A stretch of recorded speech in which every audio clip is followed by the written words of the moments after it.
Bueno, aquí lo que vamos a intentar enlazar es este vínculo, resaltar o destacar es este vínculo entre educación y trabajo.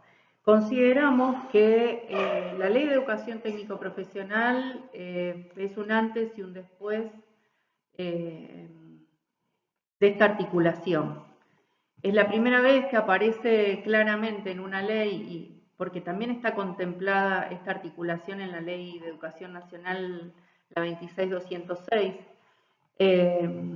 Es la primera ley que nos ordena y nos organiza y nos pone en función de pone en función a la educación en función del trabajo, del mundo del trabajo. ¿Cómo hacemos cómo hace nuestro país para formar personas para el mundo del trabajo que necesitamos para crecer?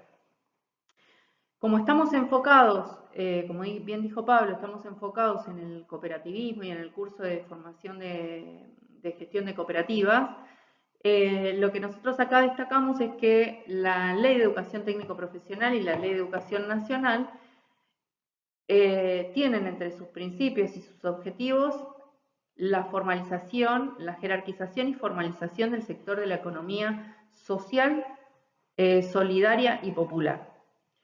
En este sentido, nosotros vemos que Argentina tiene una gran porción de su población económicamente activa que se desarrolla en ámbitos informales del trabajo y en esto que llamamos economía social y solidaria y productiva, que son todos aquellos productores, personas que generan ingresos a partir de emprendimientos productivos o de venta, ¿no? Esto tiene un gran problema que tiene que ver con la escala de producción. Producen poco, generan pocos ingresos y tienen muchísimas dificultades para mejorar sus emprendimientos. Esto tiene que ver con distintas cuestiones, ¿no? Y una de esas cuestiones es que tienen poco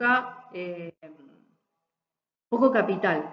O sea, no tienen manera de adquirir capital para crecer. O sea, cualquier empresa para crecer necesita incorporar capital.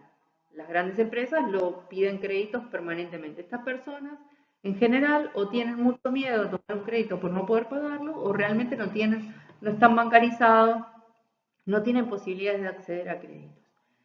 El cooperativismo es una forma de organización que potencia y que puede resolver varias de estas cuestiones. En principio, la escala. La escala no es lo mismo hacer un producto de manera artesanal que implica un montón de gestiones y un montón de habilidades, eh, hacerlo solo que incorporarse a un grupo de personas que pueden dividirse el trabajo, reorganizarse y algunos especializarse en alguna tarea que en otra. Esta organización, esta formación, esta forma de organización de la empresa, que en este caso es una empresa social, decimos sin fines de lucro porque se busca el bienestar social y no el lucro por el lucro mismo, digamos. El objetivo no es la acumulación, sino la mejora de las condiciones, de la calidad de vida de los integrantes. La ley Renovar, que no es una ley, sino que es una resolución, lo que permite lo que facilita es la tramitación de una cooperativa, la formalización de un grupo de personas que producen en la conformación de una cooperativa, que lo que va a permitir les va a permitir el acceso al crédito, una mejor organización, el aumento de la escala, bueno, y a partir del aumento de la escala, la mejora de los ingresos y una mejora de la producción. El cooperativismo lo que tiene es un aporte que se hace obligatorio, más que obligatorio es una cuestión de principio, de capacitar y ir capacitándose para mejorar el emprendimiento productivo. La Ley de Educación Técnico Profesional fue una revolución en la historia de la educación argentina y en gran parte, o sea, varias veces en la ley hace mención de una u de otra manera a esta articulación, a este fortalecimiento, a la necesidad de fortalecer estos espacios, estas formas de producción que hoy generan ingresos, porque realmente lo hemos visto con el IFE, estamos en una gran porción de la población que todos los días come, porque si no, no vive, que se educa de alguna manera y que sobrevive con los ingresos que puede generar. Bueno, esto hay que fortalecerlos. Y distinto es fortalecerlo a partir de iniciativas particulares e individuales que a partir de la implementación de políticas públicas, como lo es la Ley de Educación Técnico-Profesional y la Renovar, en este caso. Bueno, vamos a, por cuestiones de tiempo, vamos a ir acá. Planteamos nosotros este título que inventamos, que es el trilema de la pedagogía del cambio tecnológico. Acá tenemos un problema que enfrenta no solo el sector de la economía social, solidaria y popular, sino que la enfrentamos todos, los habitantes, casi todos los habitantes del mundo, que tiene que ver con lo que se llama ciudadanía digital y que hoy una persona que es un analfabeto digital también tiene dificultados todos los accesos al trabajo, a la educación, a la cultura, al ocio. Todo pasa por la digitalidad. Esto es parte de la actualización tecnológica que también se produce a través que se visibiliza a través de los cambios tecnológicos que se producen en el mundo de la producción. El cooperativismo tiene como dos aspectos, digamos, ¿no? Podemos dividirlo en dos aspectos. La cuestión de la producción y la cuestión de la organización. Nosotros hoy estamos haciendo hincapié, o el curso de cooperativismo está enfocado en las formas de organización. Estas formas de organización están hoy totalmente digitalizadas. No totalmente, porque hay ciertas cuestiones que tienen que ver con la organización y con el espíritu del cooperativismo, que es trabajar con otros, pero toda la cuestión que tiene que ver con la tramitación de cosas, de trámites ordinarios, está digitalizada. En la cuestión de la educación, esta actualización tecnológica en todos los sentidos va muy rápido. Hace 253 años que podemos decir que se produjo la primera revolución industrial y la verdad es que los cambios son cada vez más veloces.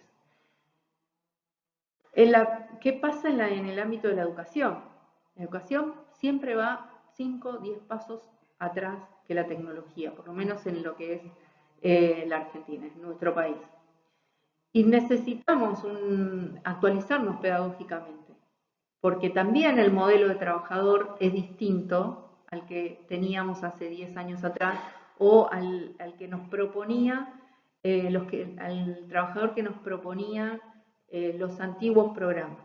Hoy los diseños curriculares nos exigen tener una visión más post-fordista, por decirlo de alguna manera, del trabajador. No es ese mismo trabajador de antes que proponen los programas, que es un trabajador que responde a procedimientos, que tiene que ser capaz de hacer y de llevar adelante ciertos procedimientos. Hoy el trabajador tiene que tener una flexibilidad, tiene que tener un pensamiento crítico para poder ir acompañando el cambio tecnológico. Si nosotros creamos trabajadores de tipo fordistas que saben hacer una cosa y una sola cosa y lo van a hacer durante toda la vida, y seguimos con esa lógica, y la verdad es que le vamos a complicar la vida a ese trabajador. Hoy, el trabajador que necesitamos es un trabajador que sea capaz de adaptarse a estos cambios y acompañar el cambio tecnológico. Con respecto a esta tercera pata que planteamos acá, que tiene que ver con la actualización administrativa, el docente, la educación, tiene que llevar registro de todo lo que hace. ¿Para qué?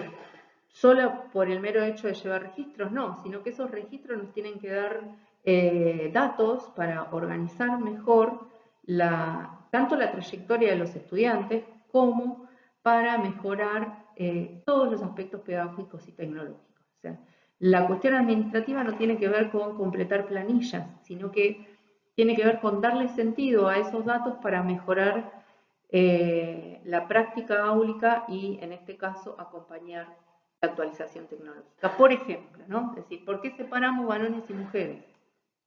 Porque en las planillas nosotros tenemos que tener datos de cuántas mujeres estudian, por ejemplo, electricidad hoy, con respecto a cuántas mujeres estudiaban electricidad hace 10 años atrás. Y cuántas mujeres queremos que estudien electricidad o qué lugar le vamos a dar al género en ciertas áreas que están pensadas como de varones, como si nosotros podemos ver esos números y esa proyección, podemos definir qué estrategia nos damos pedagógicamente o institucionalmente para incorporar mujeres a estos espacios que antes eran totalmente de hombres, y viceversa también, en el ámbito textil, en el ámbito de la peluquería y todas esas cosas, porque nosotros siempre dividíamos, es un curso de mujeres, es un curso de varones. Venía una señora de 50 años y le ofrecíamos gastronomía o textil. Venía un señor de 60, de 70, que por ahí le encantaba coser, y le ofrecíamos un curso de plomería. Bueno, estos datos administrativos también tienen que acompañar el sentido pedagógico y el sentido de la actualización tecnológica. Pero hoy toda esa administración está digitalizada también. Entonces acá también tenemos que ver qué estrategia nos damos desde la política pública para que el sector administrativo, para que el docente sea capaz de abordar todas estas cuestiones administrativas desde lo digital. Bueno, acá tenemos algunas preguntas que nos vamos haciendo, ¿no? Que surgieron del trabajo y que por ahí podemos hacer, Pablo, una y una. Bueno, lo primero que se nos plantea es, si bien están los avances tecnológicos, como docentes nos tenemos que capacitar. Porque una cuestión es cómo vamos a equipar los entornos formativos con la tecnología de punta, lo que conocíamos nosotros como plan de mejora en su momento. Pero inmediatamente nos surgen cuestiones como cómo, cuándo, dónde y con qué dinero se capacitan los docentes. La pregunta que nos surge es, ¿habrá una reducción de jornada laboral frente a alumnos y jornadas de capacitación en servicios pagos? Porque de alguna manera, no por voluntad propia y de manera individual, el docente se va a ir a capacitar. Entendemos que una opción sería que el Estado, a través de la estructura del Ministerio de Educación, genere las condiciones para que los docentes nos capacitemos. No por voluntad propia, porque si no, solo iría aquel que quiere, sino por una necesidad de acompañar estos cambios tecnológicos y además una necesidad de ofrecer diferentes ofertas formativas que tiendan a lo que es un plan estratégico, un plan de gobierno de una determinada administración que apunta a un país industrializado, a un país que aquella persona que incorpore estos conocimientos de tecnología de punta pueda trabajar en las diferentes industrias, pero que apunte no a servicios solamente o no a sistemas financieros solamente, sino que apunte a la idea de un país industrializado y con tecnología de punta, y eso nos va a dar un valor agregado importantísimo. Bueno, yo voy a pasar a la pregunta número 4, porque las otras dos están incluidas, creo, en lo que vos dijiste. Dice, ¿qué pasará con el sector de nuestra población que está en la informalidad y sin recursos? Incluso aquella vinculada a la economía social y solidaria, ante la dificultad de incorporar conocimientos de los avances tecnológicos. Bueno, acá la educación se tiene que plantear cómo hacerlo, ¿no? ¿Qué estrategia nos damos para incorporar a estas personas que decimos de la economía social y solidaria, y siempre que pensamos en ello, pensamos en un sector vulnerable o lo definimos como un sector vulnerable de bajas calificaciones y bajos ingresos, bajos o medios ingresos? ¿Cómo hacemos para que estas personas puedan acceder a otras especialidades y a otro rumbo de su capacitación laboral y competencias, para que puedan insertarse de manera en el sistema de trabajo, en el mundo del trabajo, de una manera que les genere los ingresos necesarios para poder sobrevivir, para poder vivir dignamente, no para poder sobrevivir? Acá la Ley de Educación Técnico Profesional trae algunas respuestas a esta pregunta. Yo creo que trae muchísimas de estas preguntas. Tenemos que volver a leerla y releerla, porque nos trae un montón de principios que nos van a guiar sobre cómo hacer, y trae otras herramientas que nos van a posibilitar ir modificando y transformando el sistema educativo, por lo menos lo que tiene que ver con la educación técnico-profesional, a través de la revisión de nuestras propias prácticas, porque realmente tenemos que revisarlas, no porque seamos malos, sino porque el mundo cambió. No es lo mismo un formador de hace 30 años que un formador de hace 20, que el formador que somos hoy.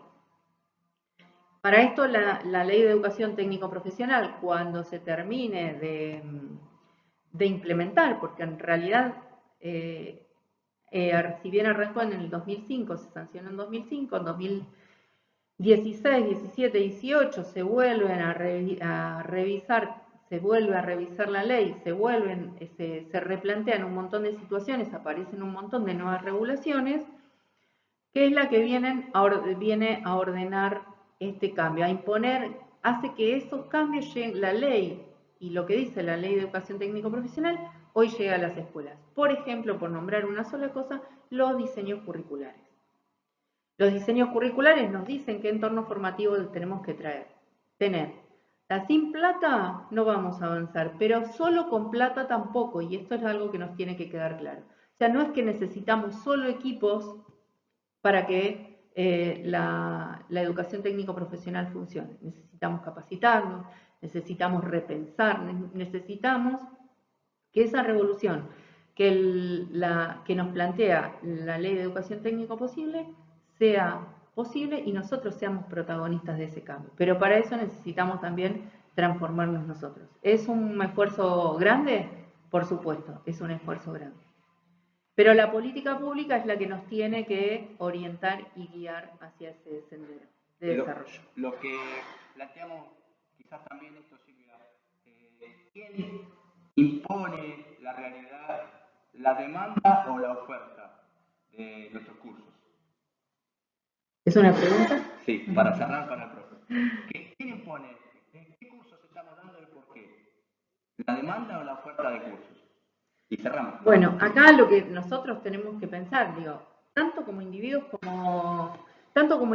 como pensarnos como colectivo, como ciudadanos y como desde una óptica un poco más grande, es decir, ¿no? Porque yo por ahí tengo ganas de hacer un curso de macramé, digamos, ¿no? Pero la formación profesional por la demanda de Silvia de Martín, tiene que poner cursos de macramé en toda la provincia de Buenos Aires para que las personas cubran sus expectativas y sus ganas de hacer cosas, o tiene que responder a un mundo productivo y tenemos que ver en qué nos vamos a especializar, cuáles son las especialidades que agregan valor y avanzar en ese sentido. Digamos, es una pregunta, yo tengo mi propia visión de la cosa, pero lo dejo abierto como una pregunta porque me parece que la tenemos que pensar todos y construir entre todos, ¿no? Esto de hacia dónde queremos que vaya la Argentina. ¿Queremos seguir trabajando en oficios o